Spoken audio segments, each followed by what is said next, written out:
Some of you may remember from 1, 2, 3 Magic the concept of the MBA. An MBA is a minor but aggravating behavior that might irritate you some of the time but is not really countable, or you're not going to treat as a misbehavior.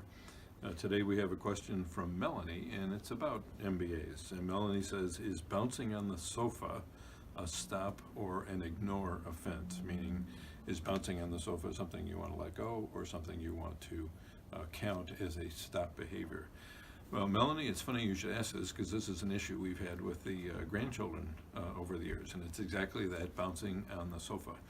And what I'm going to tell you is you can go either way, but there are certain criteria. Actually, I'll tell you the criteria we used with the kids that made it either something countable or something not countable. Number one, when they were little, bouncing on their butt on the sofa, they get so excited watching cartoons and movies some of the time that they'd be bouncing up and down. And I would let them do it. My wife was less inclined to let them do it.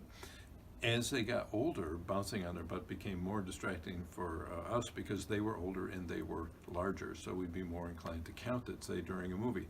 The other thing we did sometimes is we'd let them bounce in the beginning of the movie and then stop it after a while because it got kind of distracting. And finally, one of the other criteria we had was bouncing on your butt is okay when they were littler. Jumping up and down on the sofa and your feet is not okay. So it's kind of your call. It is kind of a judgment call. Sometimes you might think of it as an MBA or not.